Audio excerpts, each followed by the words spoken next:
Should we ask the chair?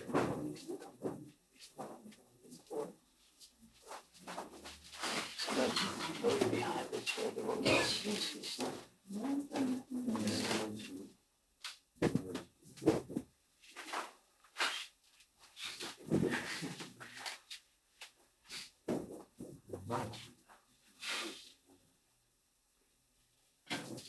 Yes.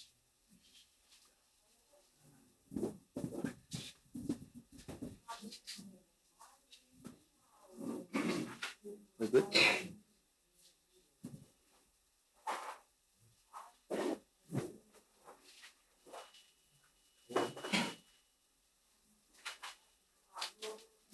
Whoever's talking over there, that outside, there's no use for them standing on the porch and pretending that they're not disturbing.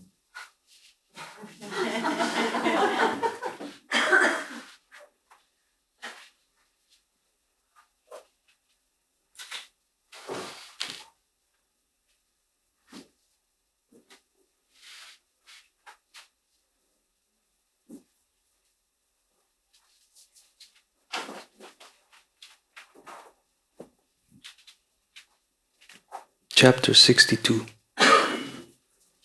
The meeting of Usha and Aniruddha. The meeting of Aniruddha and Usha, which caused a great fight between Lord Krishna and Lord Shiva, is very mysterious and interesting. Maharaj Parikshit was eager to hear the whole story from Shukadev Goswami, and thus Shukadev Goswami narrated it. My dear king, you must have heard the name of King Bali. He was a great devotee who gave away in charity all that he had, namely the whole world, to Lord Vamana, the incarnation of Vishnu as a dwarf Brahmana. King Bali had 100 sons, and the eldest of all of them was Banasura. This great hero Banasura, born of Maharaj Bali, was a great devotee of Lord Shiva, and was always ready to render service unto him. Because of his devotion, Banasura achieved a great position in society, and he was honored in every respect. Actually, he was very intelligent and liberal also, and his activities are all praiseworthy because he never deviated from his promise and word of honor. He was very truthful and fixed in his vow. In those days, he was ruling over the city of Shonitapur. By the grace of Lord Shiva, Banasura had 1,000 arms, and he became so powerful that even demigods like King Indra were serving him most obediently. Long ago, when Lord Shiva was dancing in his celebrated fashion called Tandava Nritya, for which he is known as Nataraj, Banasura helped Lord Shiva in his dancing by rhythmically beating drums with his 1,000 hands. Lord Shiva is well known as Ashutosha, very easily pleased, and he is also very affectionate to his devotees. He is a great protector for persons who take shelter of him, and is the master of all living entities in this material world. Being pleased with Banasura, he said, "Whatever you desire, you can have from me, for I am very much pleased with you." Banasura replied, "My dear Lord, if you please, you can remain in my city just to protect me from the hands of my enemies."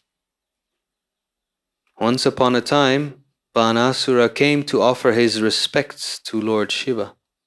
By touching the lotus feet of Lord Shiva with his helmet, which was shining like the sun globe, he offered his obeisances unto him. While offering his respectful obeisances, Banasura said, "My dear Lord, anyone who has not fulfilled his ambition will be able to do so by taking shelter of your lotus feet, which are just like a desire tree, from which one can take anything he desires. My dear Lord, you have given me 1,000 arms, but I do not know what to do with them. They are simply a burden. I cannot use them properly in fighting, since I cannot find anyone competent to fight with me except your Lordship, the original Father of the material world. Sometimes I feel a great tendency to fight with my arms, and I go out to find a suitable warrior.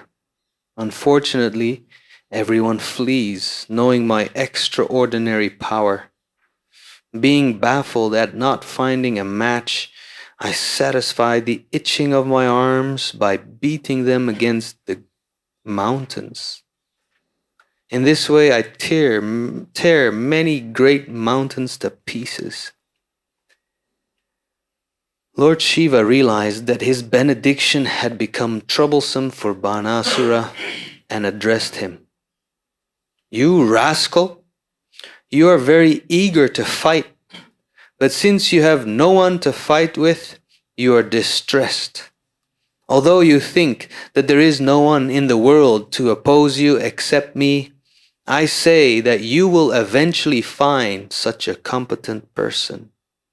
At that time, your days will come to an end, and your flag of victory will no longer fly.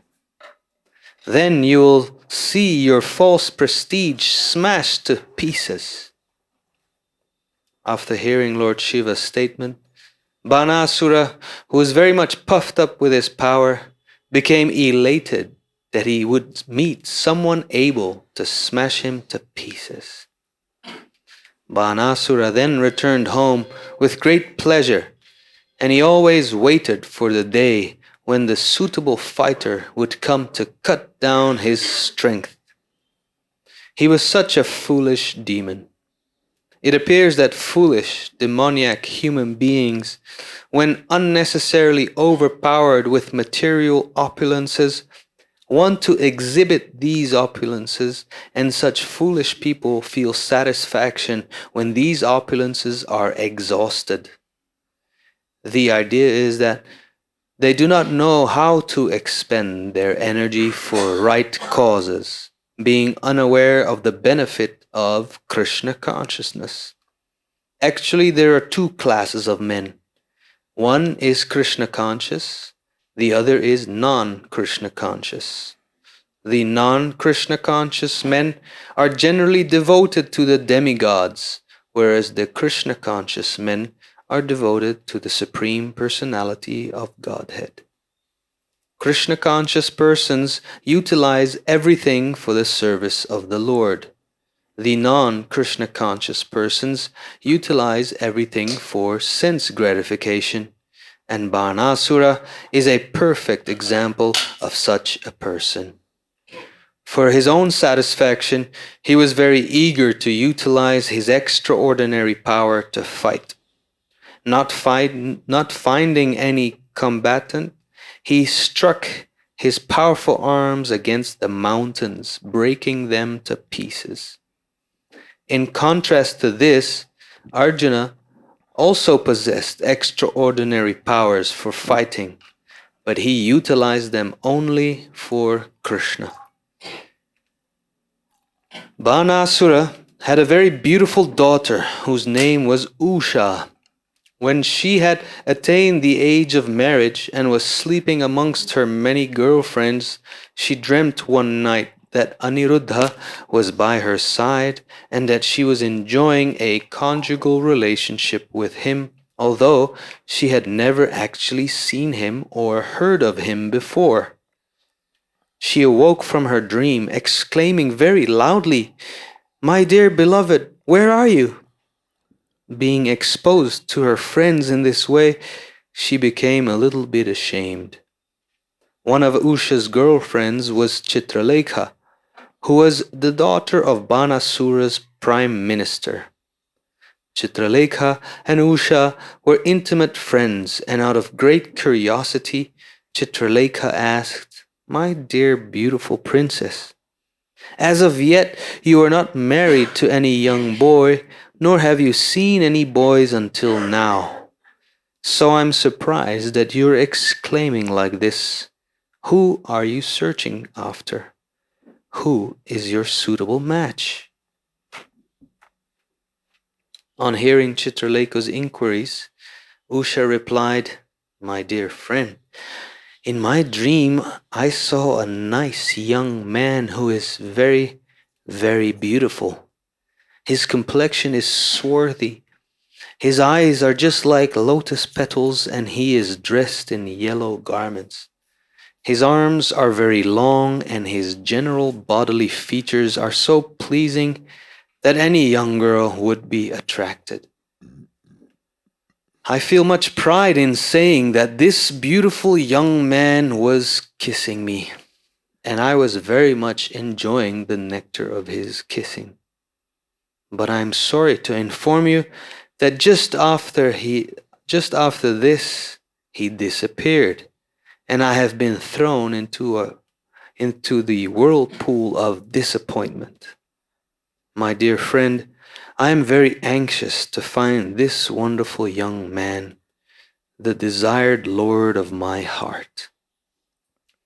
After hearing Usha's words, Chitralekha immediately replied, "I can understand your bereavement, and I assure you that if this boy is within these three worlds, the upper, middle, and lower planetary systems, I must find him for your satisfaction. If you can identify him from your dream, I shall bring you peace of mind. Now, let me draw some pictures for you to inspect, and as soon as you find the picture of your desired husband, let me know. It doesn't matter where he is. I know the art of bringing him here.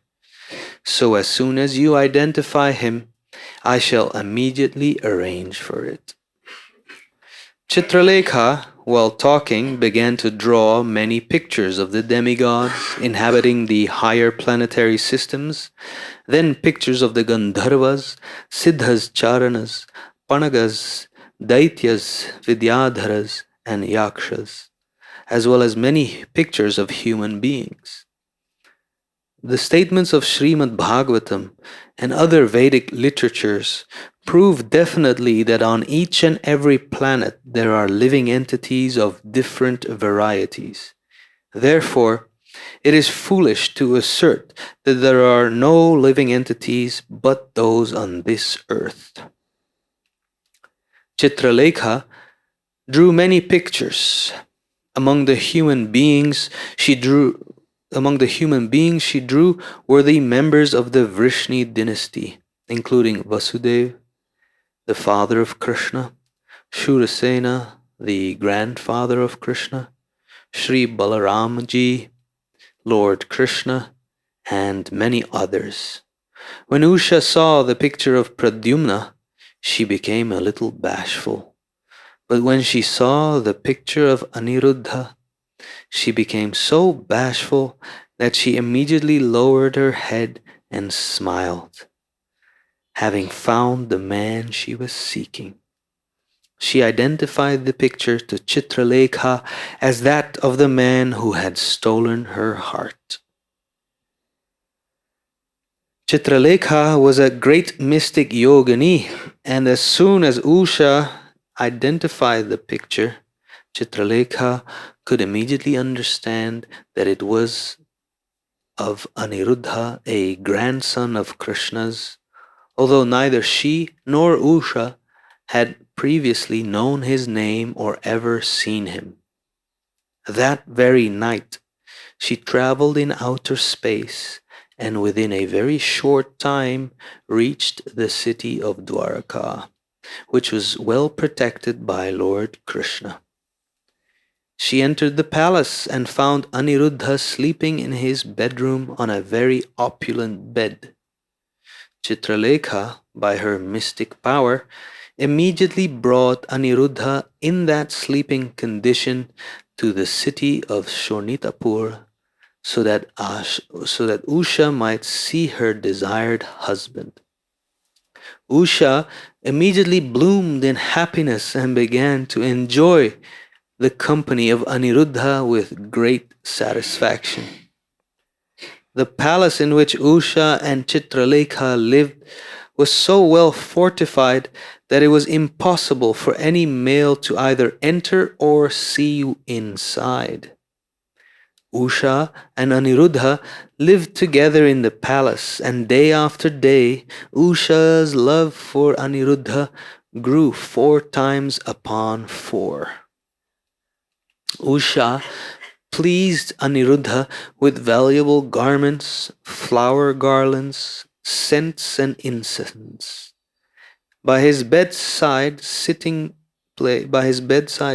place were other paraphernalia for residential purposes, nice drinks such as milk and sherbet, and nice eatables which could be chewed or swallowed. Above all, she pleased him with sweet words and very obliging service. Usha worshipped Aniruddha as if he were the Supreme Personality of Godhead. By her excellent service, Usha made Aniruddha forget all other things and was able to draw his attention and love to her without deviation. In such an atmosphere of love and service, Aniruddha practically forgot himself and could not recall how many days he had been away from his real home. In due course of time, Usha exhibited some bodily symptoms by which it could be understood that she was having intercourse with a male friend. The symptoms were so prominent that her actions could no longer be concealed from anyone. Usha was always cheerful in the association of Aniruddha, and she did not know the bounds of her satisfaction. The housekeeper and the guards of the palace could guess very easily that she was having relations with a male friend, and without waiting for further developments, all of them informed their master Banasura. In the Vedic culture, an unmarried girl having association with a male is the greatest disgrace to the family, and so the caretakers cautiously informed their master that Usha was showing symptoms indicating a disgraceful association. The servants informed their master that they were not at all neglectful in guarding the house, being alert day and night against any young man who might enter. They were so careful that a male could not even see what was going on there, and so they were surprised that she had become contaminated. Since they could not trace out the reason for it, they submitted the whole situation before their master. Banasura, shocked to understand that his daughter Usha was no longer a virgin maiden, Banasura was shocked, yes. This weighed heavily on his heart, and without delay he rushed towards the palace where Usha was living. There he saw that Usha and Aniruddha were sitting together and talking. They looked very beautiful together, Aniruddha being the son of Pradyumna, who was Cupid himself. Banasura saw his daughter and Aniruddha as a suitable match, yet for family prestige he did not like the combination at all. Banasura could not understand who the boy actually was. He appreciated the fact that Usha could not have selected anyone in the 3 worlds more beautiful. Aniruddha's complexion was brilliant and swarthy. He was dressed in yellow garments and had eyes just like lotus petals. His arms were very long, and he had nice, curling, bluish hair. The glaring rays of his glittering earrings and the beautiful smile on his lips were certainly captivating. Still, Banasura was very angry. When Banasura saw him, Aniruddha was engaged in playing with Usha. Aniruddha was nicely dressed, and Usha had garlanded him with various beautiful flowers. The reddish kumkuma powder put on the breasts of a woman was spotted here and there on the garland, indicating that Usha had embraced him. Banasura was struck with wonder that even in his presence, Aniruddha was peacefully sitting in front of Usha. Aniruddha knew, however, that his would-be father-in-law was not at all pleased, and that he was gathering many soldiers in the palace to attack him. Thus, not finding any other weapon, Aniruddha took hold of a big iron rod and stood up before Banasura and his soldiers.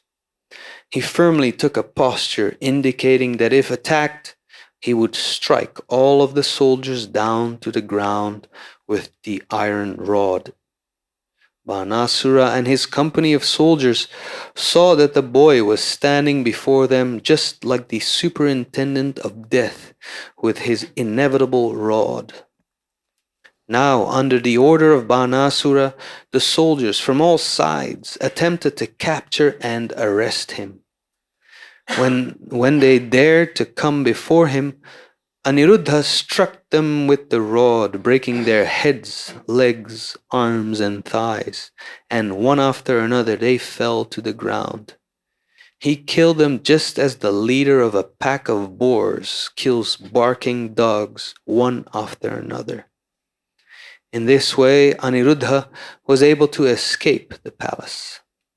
Banasura knew various arts of fighting, and by the grace of Lord Shiva, he knew how to arrest his enemy by the use of the Naga Pasha, snake noose, and thus he seized Aniruddha as he came out of the palace.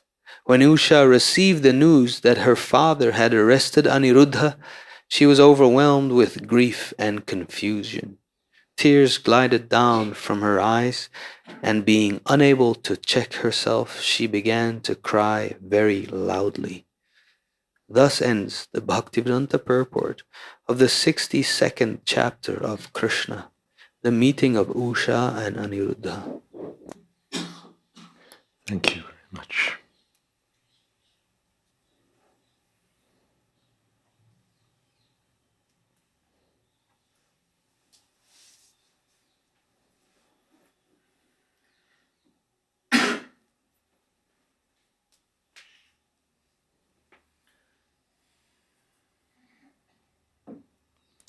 Om Aghanatimirandasya Gyananjana Shalakaya Chakshurmilitam Jena Tasmai Shri Gurave Namaha Shri Chaitanya Manobhistam Stapitam Jena Bhutale Swayam Rupa Kadamahyam Tadhati Shapadantikam Pandehang Shri Guru Shri Jutapadakamalang Shri Gurun Vaishnavamscha Shri Rupam Sagrajatam Sahagana Raganathan Vitam Stam Sajivam Swadvaitam Savadhutam Parijana Sahitam Krishna Chaitanya Devam Shri Radha Krishna Padan Sahagana Lulita Sri Vishakan Vitamstra He Krishna Karuna Sindho Dina Bandho Jagatpate Gopesha Gopika Kanta Radha Kanta Namostute Tapta Kamshana Gaurangi Radhe Vrindavaneshwari Vrishabhanu Sute Devi Pranamami Haripriye Vanchakolpatarubhyascha kripa sindhobhya eva cha patitanam pavanebhyo vaishnavebhyo namo namaha. Shri Krishna Chaitanya Prabhu Nityananda Shri Advaita Gadadhar Shri Vasadi Gaur Bhakta Vrinda. Hare Krishna, Krishna Krishna, Hare Hare, Hare Rama, Rama Rama, Hare Hare. No, some more. Oh, thank you. Hare Krishna.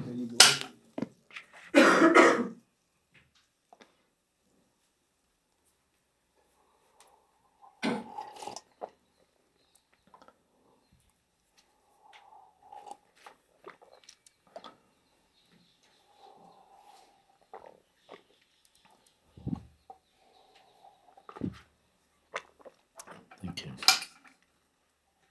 Okay, I'm just going to pour some more. I'll take some more.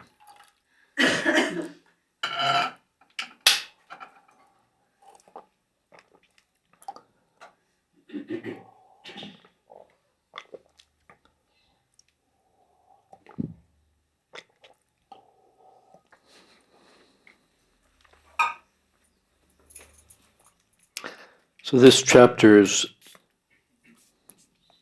part of another multi-part story, the history of Usha and Aniruddha, which eventually leads to a big fight between the forces of Maharaj Bali and the forces of the Yadu dynasty, with Lord Shiva on Banasura's side, and Lord Krishna on the side of the Yadavas.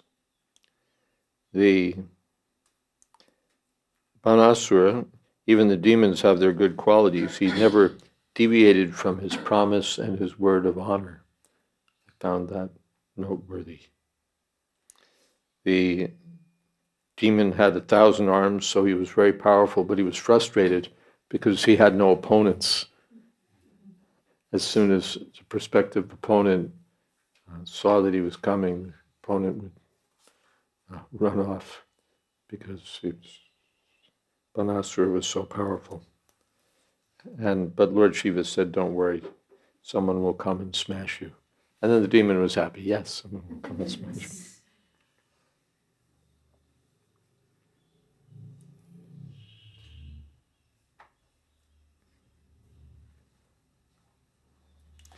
So Banasura had a beautiful daughter, Usha, and we hear the story of how she was sleeping and dreaming of Aniruddha and cried out in her sleep, "Oh, my dear lover, where are you?" So she was a little embarrassed, but her friend Chitralekha took the matter up. Chitralekha means one who draws pictures. Chitra means pictures, and Lekha, writing. So she was a talent, artistic talent. And so there was I don't know who the boy is. So then they started a process of finding out. And they did find out that it was Aniruddha. And by mystic power, can we hear in the back? Okay. By mystic power, this Chitralekha was able to bring Aniruddha, still sleeping, to the palace of Usha. And there Usha was being protected.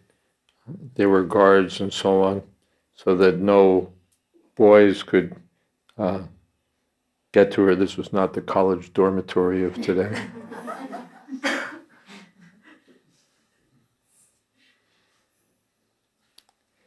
But somehow or other, Aniruddha was brought in, and so a loving relationship developed.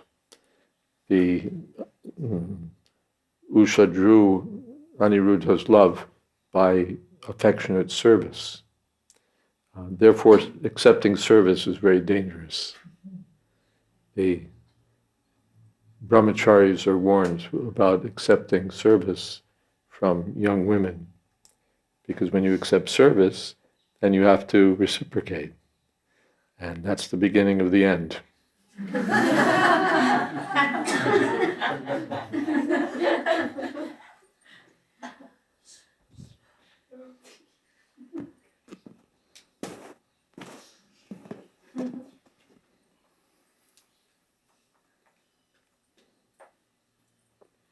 So this loving relationship developed between Usha and Aniruddha, and it couldn't be hidden. Even the guards could understand that she was in a relationship with some young boy. So they told Banasura, they reported to Banasura before anything else could happen. This is going on. We're careful, but somehow this has happened. And Banasura was shocked. Again, in modern society, maybe the parents would be delighted. Oh, she's got a friend. But in Vedic society, it was shocking and shameful. So Banasura came there, and he saw that Aniruddha was, in fact, an excellent young man, that her choice was perfect, but still she didn't like it. He didn't like it.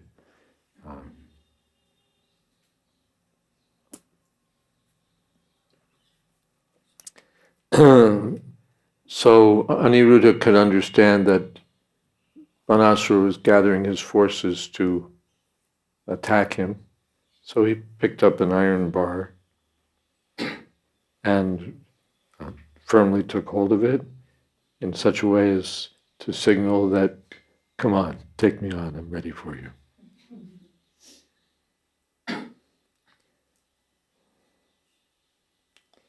And when they did come before him, the soldiers of Banasura, then Aniruddha took the rod and started smashing them, one after another. And Aniruddha was able to escape. But there's something called a Nagapasha, a snake noose. I think this comes from Varuna. And with the help of this snake noose, Nagapasha, Banasura was able to arrest Aniruddha. By the grace of Lord Shiva, he'd gotten this weapon, and he was able to arrest Aniruddha, much to Usha's distress. And there we end the chapter. And I wonder what questions there might be, or comments.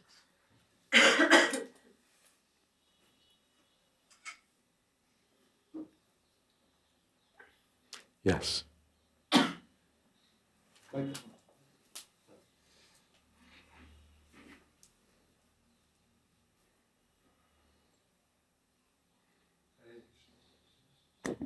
Hare Krishna Maharaj. I was thinking about Banasura's pride, how described that he was so puffed up, and he's constantly looking for someone to smash him. Basically, I was wondering why is it that as conditioned souls we get so puffed up?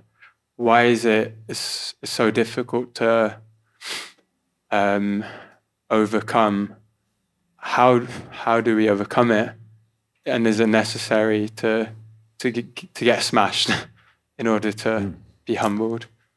Well, we get smashed because Devayesha Gunamai, or we get overcome because Devayesha. These are divinely empowered Shaktis of Krishna. Ignorance, passion, goodness.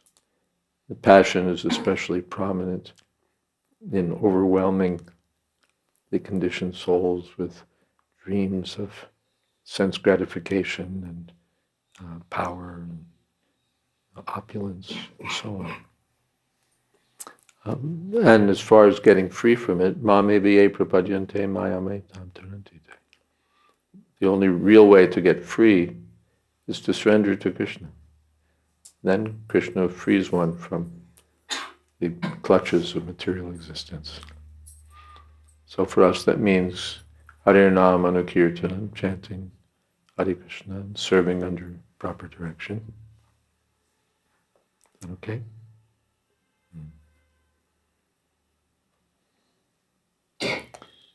Something else?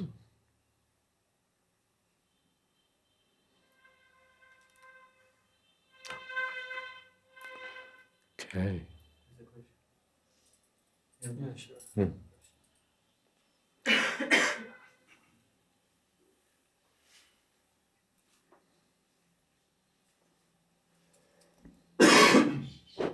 It's a little bit similar to a question asked. This question is similar to a question asked previously, but I was wondering, some of these demons, the quality of keeping their word, like Rukmi, and so yet he and Banasura also somehow doesn't. It's like a great feat from my perspective to keep their word in that way, but then it doesn't lead to much change in Rukmi's mentality, for example, which makes me think like, oh, what hope is there for my meager successes in terms of... We see that the demons have some great qualities. They can achieve great things, and they even have powers that we don't have. So then what hope is there for us? Of course, all their good qualities are cancelled.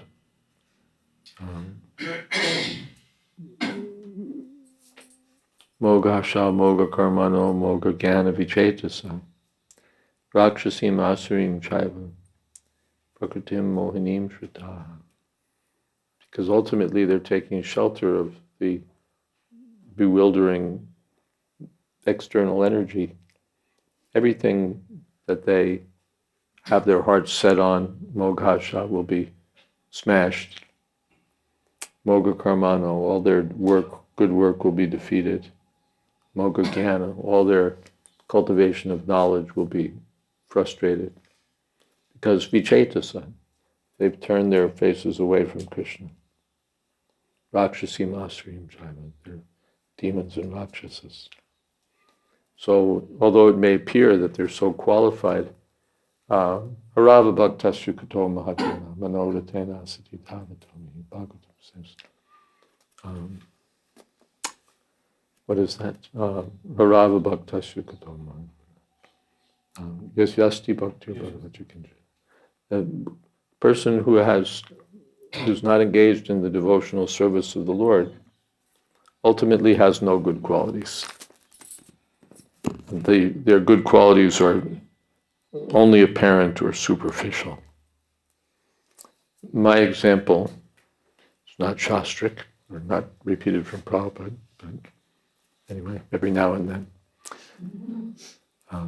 You have someone who's very kind, he's soft-spoken, he's generous, he dresses well, he's very liberal to his friends, he's charitable, he's intelligent, and is the head of the local mafia. So he has all these good qualities, but they're all canceled because he's an outlaw. He's ultimately a criminal. So, kuto mahadguna, what's the use of his good qualities? So, but a person, even if he may not have great qualities, whatever good quality he has is magnified when he's engaged in the service of Krishna. We were hearing the other day the story of that squirrel that was kicking in a little dust to help build the bridge to Lanka. And Hanuman's like, what are you doing? But Lord Ram appreciated that according to his capability, he's as engaged in devotional service as you are. So Lord Ramchandra didn't say, yeah, this is what we need, big powerful monkeys, and those are the people that I accept as my devotees. He accepted the service of the squirrel to be of equal value. So we don't have to be very beautiful, very powerful, great logicians, great poets. If we just have that one qualification to be adherent to the instructions of the spiritual master and be engaged in devotional service, then by that, Mamiviye prapadyante mayametam, and we can successfully cross over the influence of the modes of material nature. Is that okay?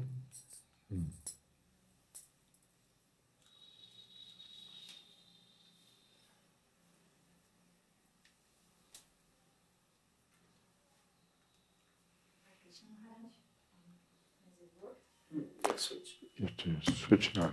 Thank you. um, I would like to ask, just for understanding, because Usha, her dream was some kind of indication of her future. And our dreams, I can say for my dreams, are more or less mental dreams, and they don't indicate any kind of future. So what is the difference of her dream and what we are dreaming?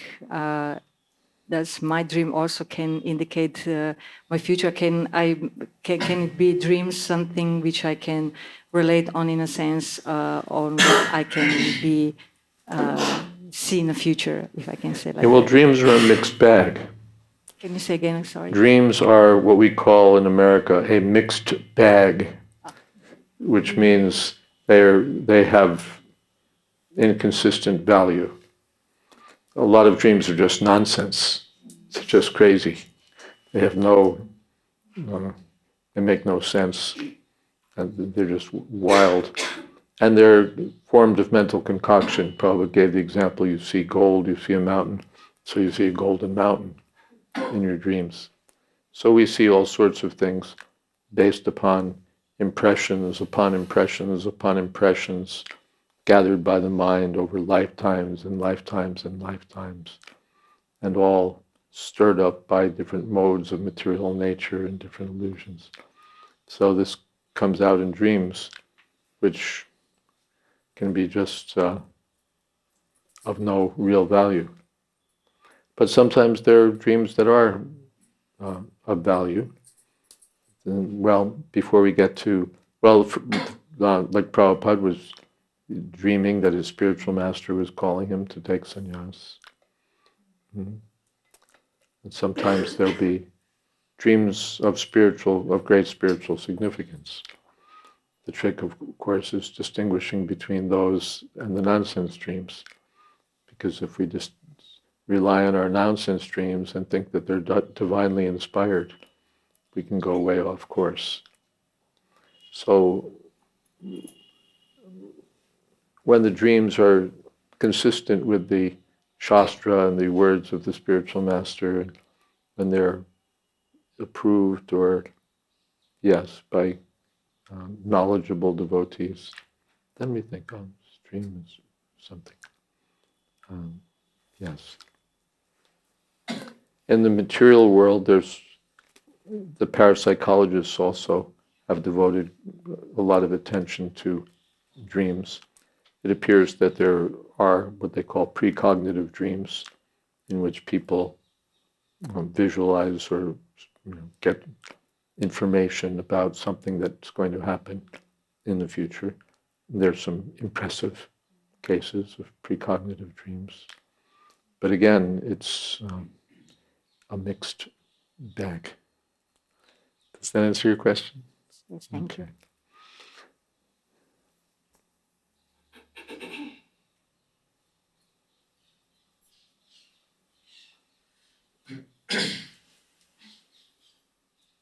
Hare Krishna.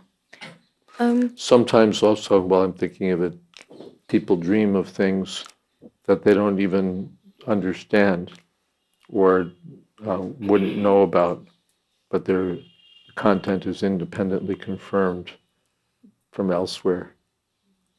So that's the kind of stuff parapsychologists like, because it's independently confirmed. But that's all in the material platform. In general, we don't go by dreams, we go by Shastra, by the words of the spiritual master in print or in real, in waking time. But sometimes there are significant dreams. Kaviraj Goswami had a dream that Nityananda Prabhu was appearing to him. Come to Vrindavan, come to Vrindavan. Everything will be there. Or go to Vrindavan. So he did. So sometimes in our tradition, dreams are given great importance. But one has to be careful. Okay. Yes, there was another question here. Hare Krishna. I have 2 questions, maybe 3. So when we dream, and the dream is a residue of the impressions that are stored within the consciousness, and they come to the surface, the same, they say, also happens when we die, that the residue of all these deep impressions come up. And could we therefore say that a dream is sort of an indication of what is most present in our consciousness? The dream is a dream, 2 questions. It's an indication of what's most present in our consciousness, and do we go through some sort of process at the time of death of dealing with past impressions and so on? Is that your 2-part question? Yeah, the second part, because they say in the Bhagavad-Gita that at the end of your life, what you think of determines where you go. So is this sort of like the same outpour of deep impressions? Well, it can be.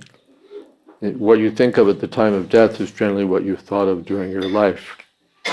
There's an example I've liked over the years with some news item I read. There was a plane that was crashing, and they recovered the black box that records technical information and also the voice recordings from the cockpit. And the plane was going down, and the pilot was trying A, he was trying B, he was trying C, he was trying D. The plane's going down, down, down. Finally, the pilot just said, "I love you, Ma." Crash. So we got the recording of his last words. His mind was on his mother at the time of death. So, whether that led him to a woman's body or exactly where that led him, but that's what he was thinking of. So for an ordinary person, what we think of during life will be what we'll think of during death. And therefore, in Krishna consciousness, we should cultivate abhyasa yoga yuktena cetasa nanyugamina paramam purusham divyam yati partanu chintayan. One should practice thinking of Krishna. One should practice thinking of Krishna.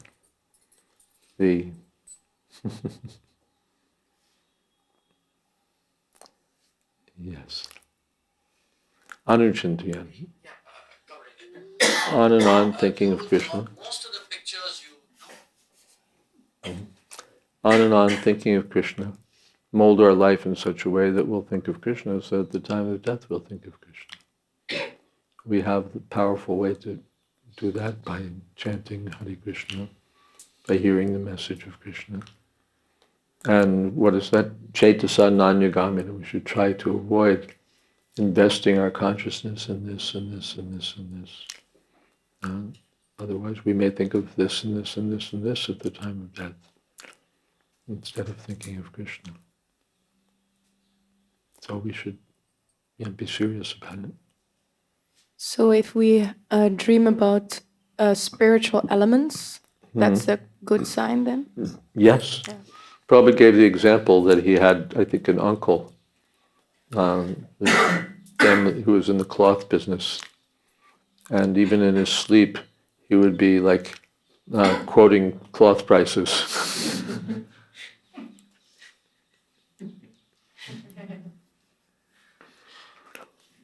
And Prabhupada said that what you think of during the day, you'll think of at night.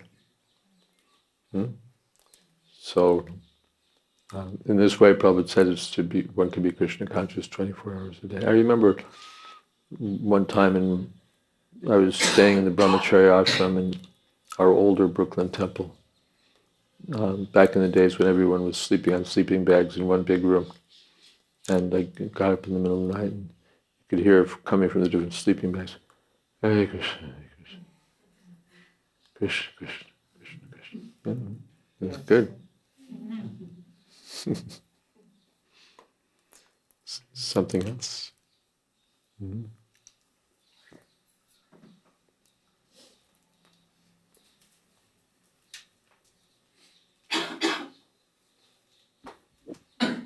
Hare Krishna Maharaj. You're good. Yeah. Acoustics are better here, aren't they? Prabhupada often said he didn't encourage us to go deep into Radha and Krishna's Didn't encourage us to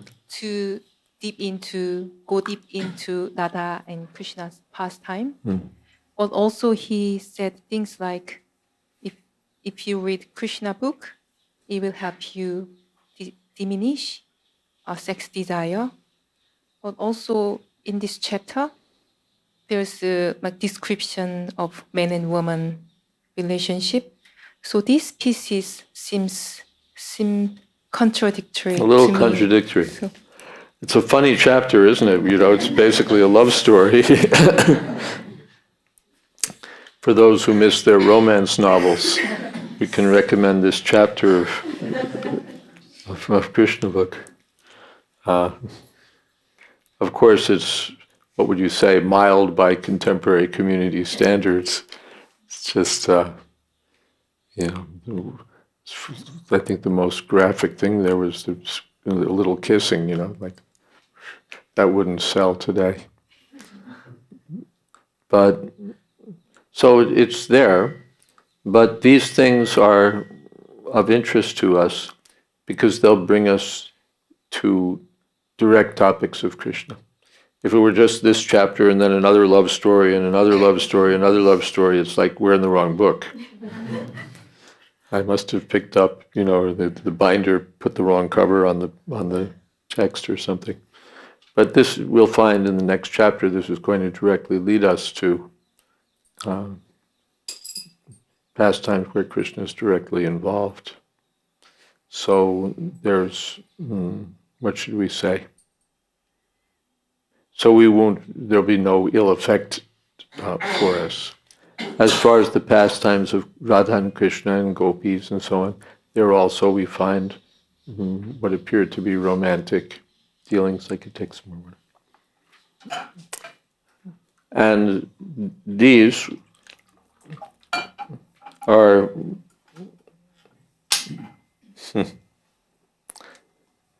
also beneficial for us, but they have to be taken carefully. In medicine, there's some medicines you just buy them in the drugstore and take them and it's all good.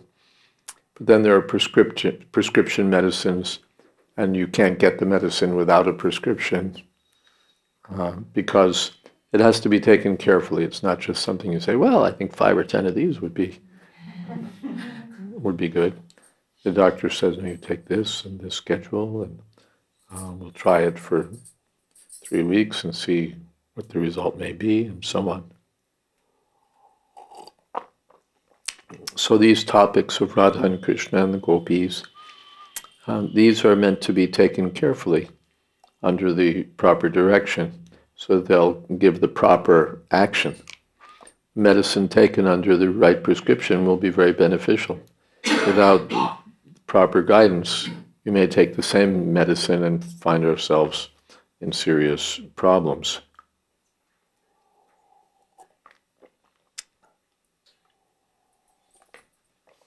So we found in Srila Prabhupada's instructions that we were allowed to read all of these topics, but they were not for general discussion, for public discussion certainly, and that they were not for us to focus on.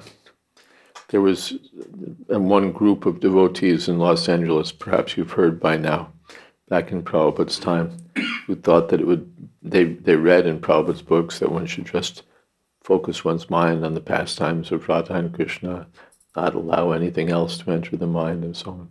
So they made a little group, a confidential group that was meeting in someone's flat in LA, and they would meet and to read and relish different verses that they got from Prabhupada's books, Chaitanya Charitamrita and so on, all about Radha and Krishna.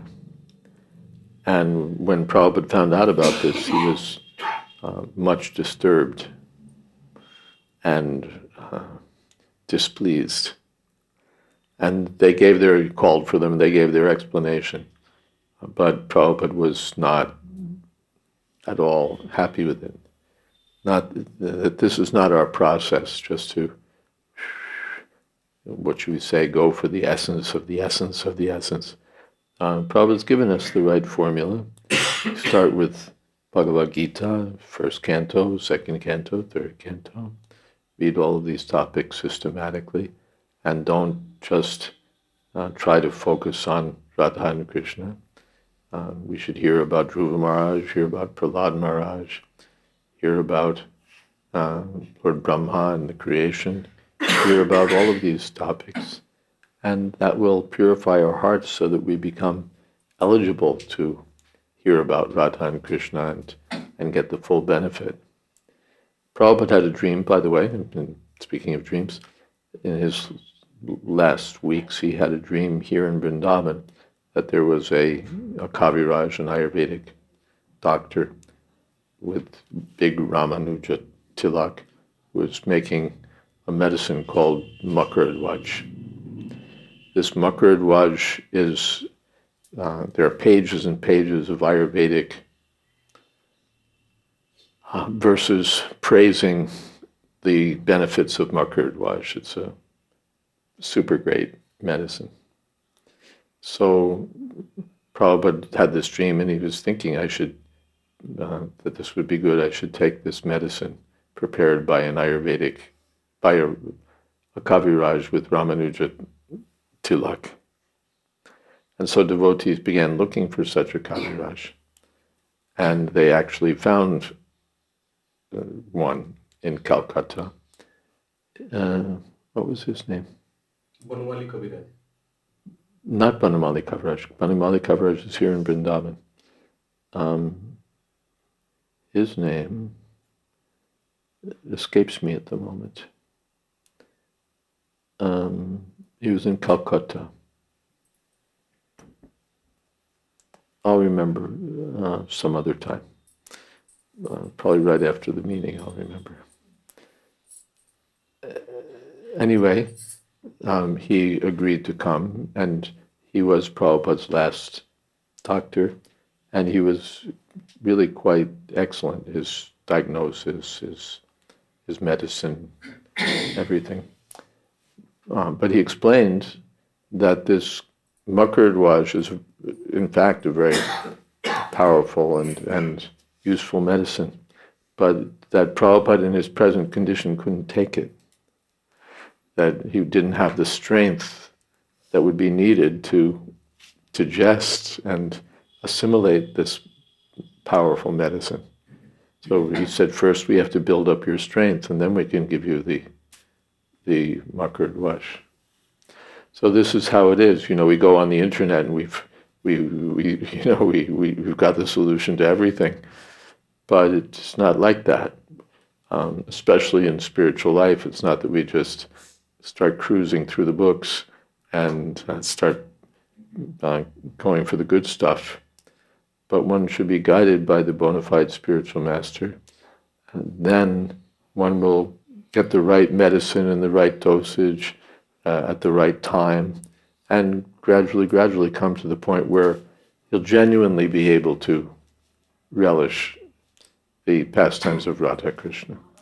Vishaya Chariya Kabe Shuddha Habiman. What's the next verse? Kabe Habe. Krishna Tamu Punna Habe Bhai. No.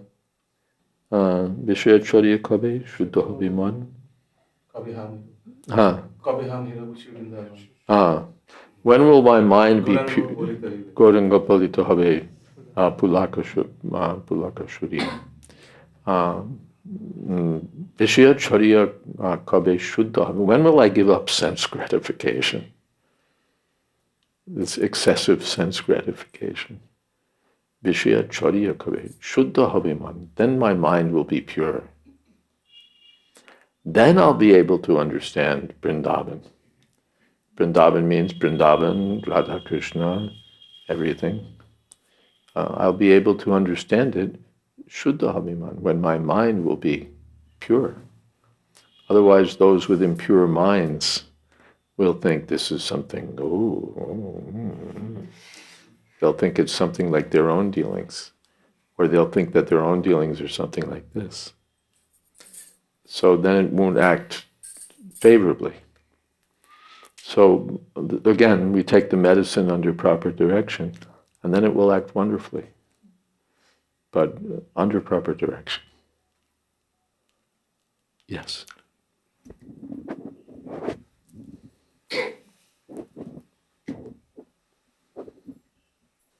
Since these are the last few minutes of the class, I was wondering if you could share something about Tama Krishna Goswami. His disappearance day. Yeah, I didn't realize it was so late already. Before moving, can we have questions about the class? Well, she's just asked now because the class is almost over. I hadn't been watching the time; it went by so fast. We're at 6:15, which is usually when we try to wrap up. And now to speak something about Tamal Krishna Goswami in 7 minutes. Oh my goodness! I spoke a little bit about Maharaj in his in the Tirabhav celebration this afternoon. In the very briefest of summaries, someone said, one of his disciples said essentially, that when Mahaprabhu comes, or someone like Prabhupada comes, they come with their associates. And so he made the claim that Tamal Krishna Maharaj was such an associate of Srila Prabhupada. And that's not a claim I would dispute.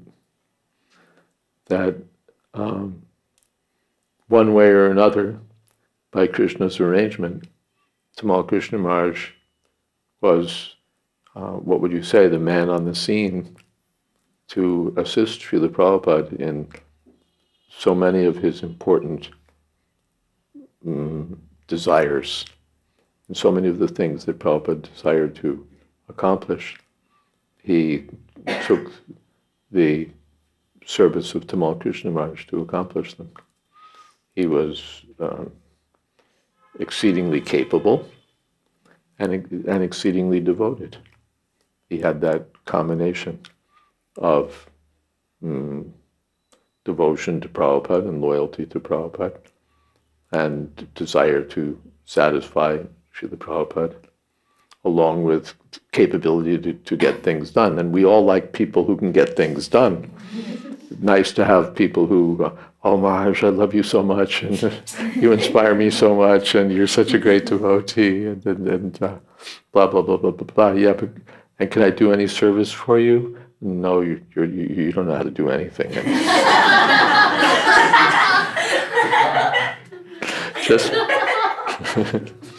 Just be sincere and keep chanting. But when you get somebody who can really do things, I mean, in fairness, we appreciate anyone who feels that I'd like to serve. That's wonderful, and any service is wonderful.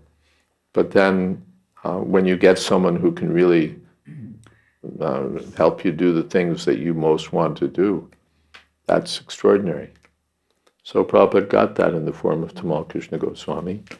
He took part in so many of the things from the early days, helping establish kirtan in Los Angeles and in London, organizing the preaching, organizing so many programs.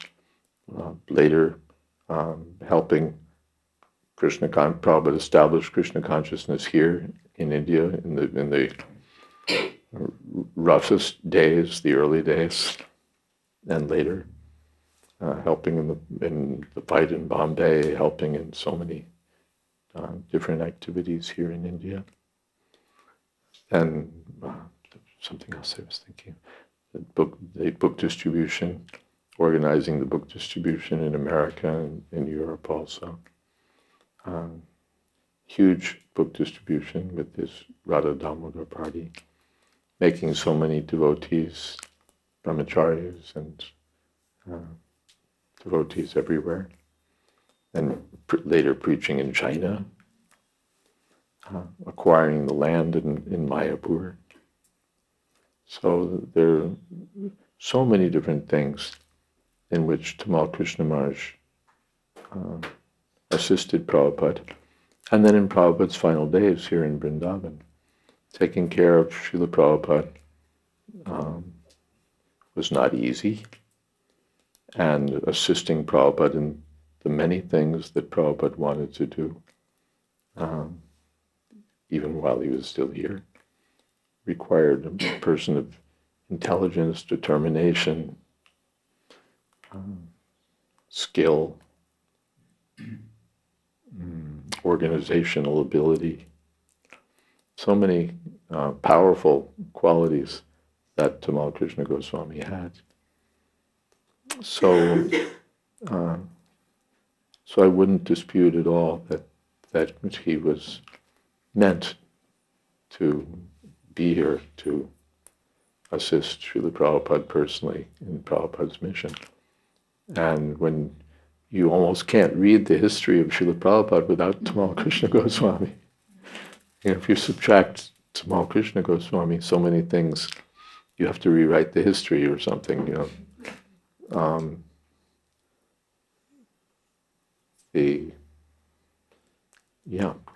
so much service he did. And I mentioned this in the meeting. When Tamal Krishna Maharaj left in Mayapur, afterwards there was a memorial meeting, and it really struck me how many devotees testified to his having had a great impact, or having been very helpful for them in their spiritual life. Devotees who'd really been in difficulty or in need, or they needed guidance, or they needed help, or they needed encouragement, or they had a genuine spiritual need, or they needed inspiration. And Tamal Krishna Maharaj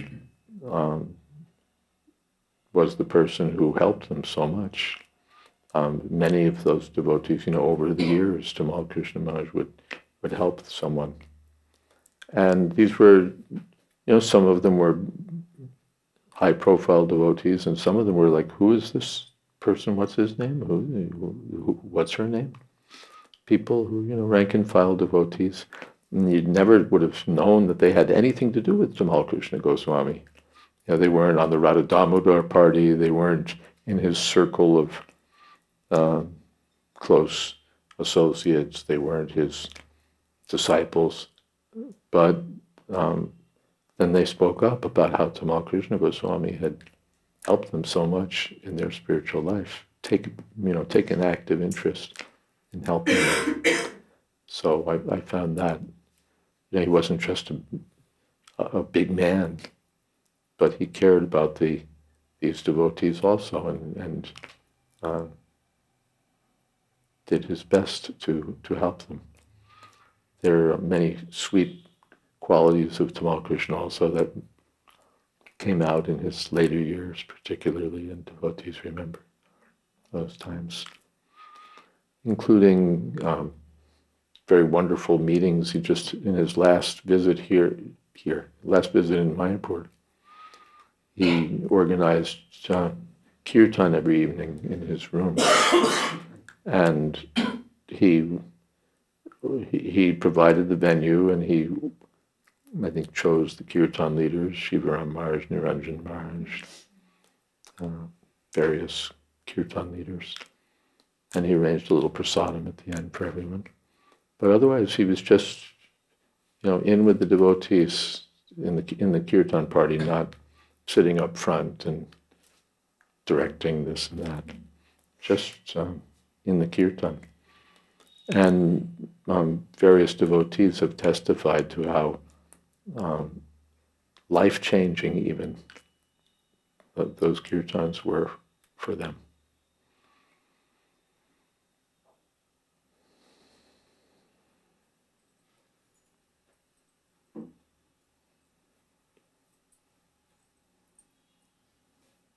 So much more can be said.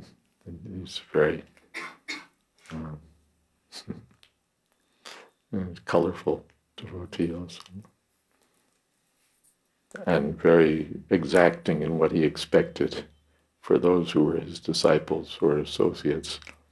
He didn't hesitate to tell you what he wanted and how he wanted it, and what you were if you didn't provide it.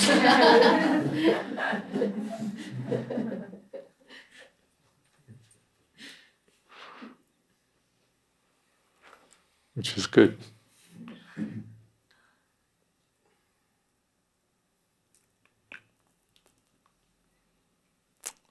Well, we'll be, we'll have to double the time for the meeting if we talk about Tamal Krishna Goswami. But we certainly a person deserving of great appreciation and honor. And when, in the history of the Krishna consciousness movement, his name is a significant name. His contributions are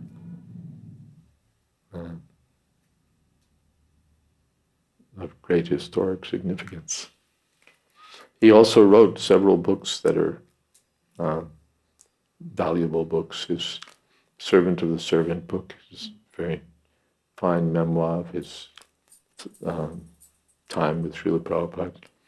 He's also written some dramas which are notable, among other reasons, because they follow the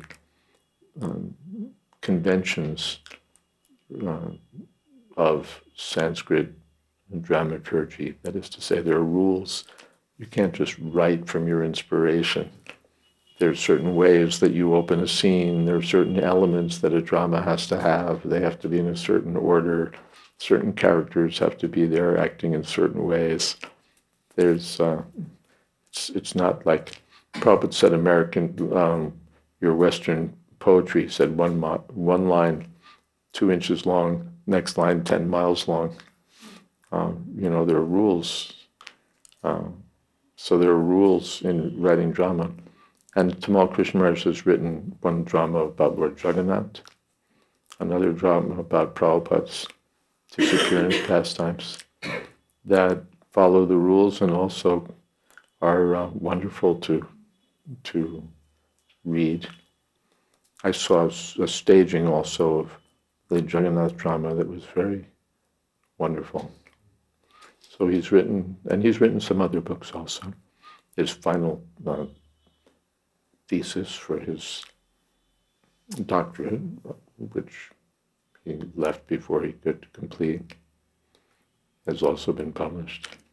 So he's left some writings also, and some wonderful disciples. He's trained some very fine disciples who are doing very fine work and carrying on Krishna consciousness movement. I think that's maybe that. If you have a question like that, you have to ask a little earlier.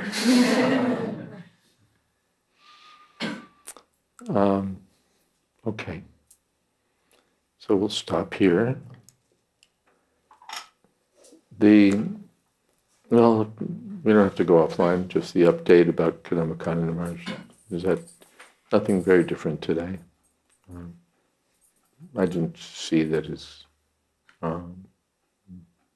condition today is very different from his condition yesterday, sort of steady. And Madhava Prabhu came this afternoon and did an hour's kirtan, which Devotee Maharaj appreciated very much. Very nice. All right. And who's speaking of kirtan, what about our little kirtan here? Who's leading? Who is volunteering? After you mentioned Madhava Prabhu, everyone's... Yeah, after Madhava.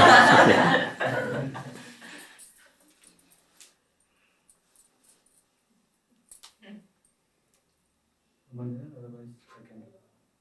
Yeah, you're welcome. You know the rules, right? I done yesterday. Okay.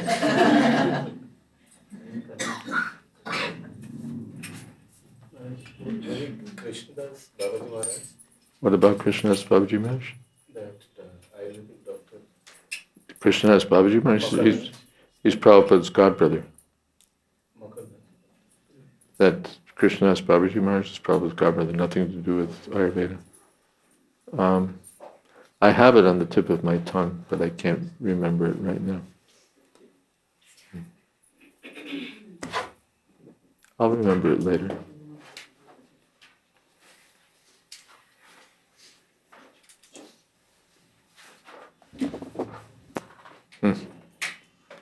Not a Bengali name. I just don't remember.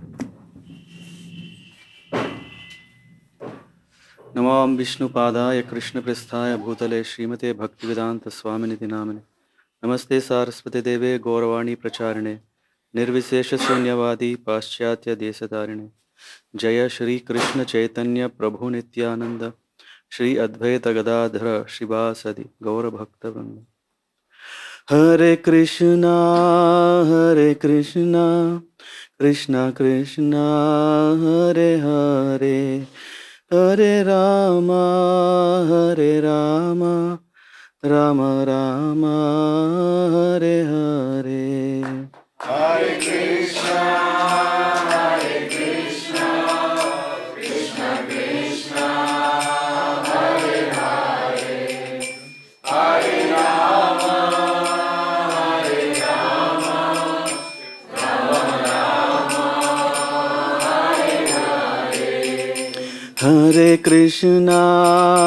Hare Krishna Krishna Krishna Hare Hare Hare Rama Rama Rama Hare Hare Hare Krishna Krishna Krishna Hare Hare Hare Rama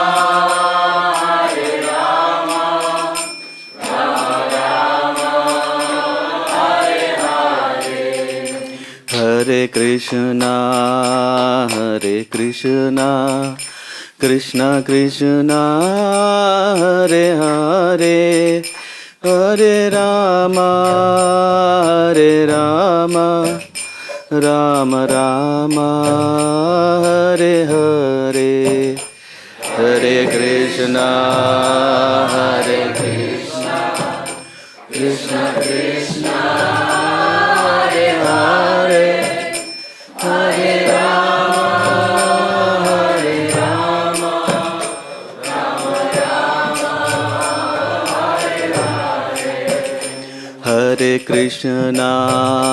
Hare Krishna Krishna Krishna Hare Hare Hare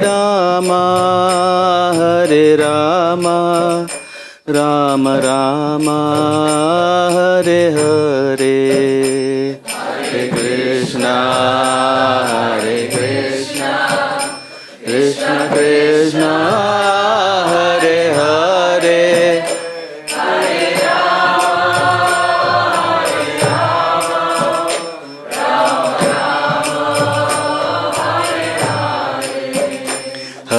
Krishna, Hare Krishna, Krishna Krishna, Hare Hare, Hare Rama, Hare Rama, Rama Rama, Hare Hare. Hare Krishna, Hare Krishna, Krishna Krishna, Hare Hare, Hare Rama, Hare Rama, Rama Rama, Hare Hare.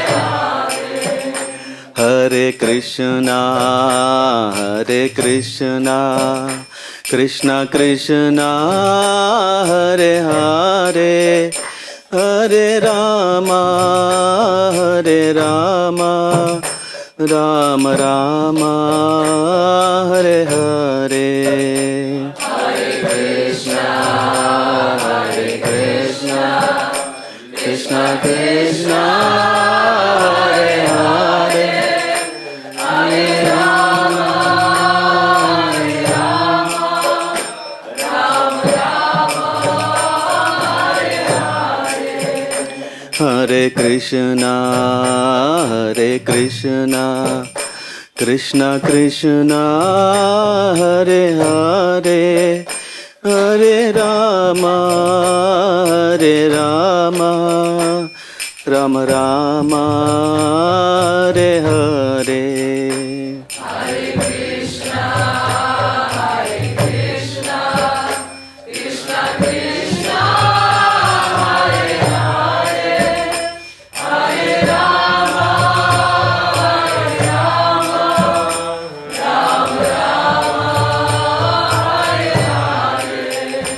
Hare Krishna, Hare Krishna, Krishna Krishna, Hare Hare, Hare Rama, Hare Rama, Rama Rama, Hare Hare. Hare Krishna, Hare Krishna, Krishna Krishna, Hare Hare, Hare Rama, Hare Rama, Rama Rama, Hare Hare. Hare Krishna, Hare Krishna, Krishna Krishna, Hare Hare, Hare Rama, Hare Rama, Rama Rama, Hare Hare.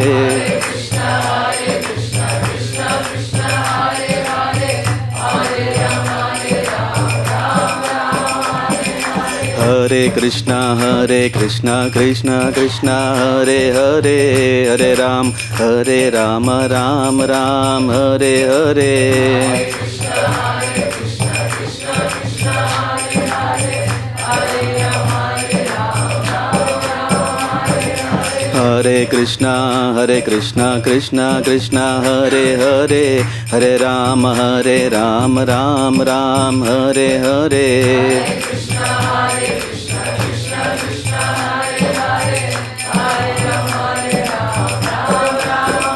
Hare Krishna, Krishna Krishna, Hare Hare, Hare Rama, Rama Rama, Hare Hare. Hare Krishna, Krishna Krishna, Hare Hare, Hare Rama, Rama Rama, Hare Hare. Jaya Prabhupada, Prabhupada, Prabhupada, Jaya Prabhupada. Jaya Prabhupada, Prabhupada, Prabhupada, Srila Prabhupada. Prabhupada, Prabhupada, Prabhupada.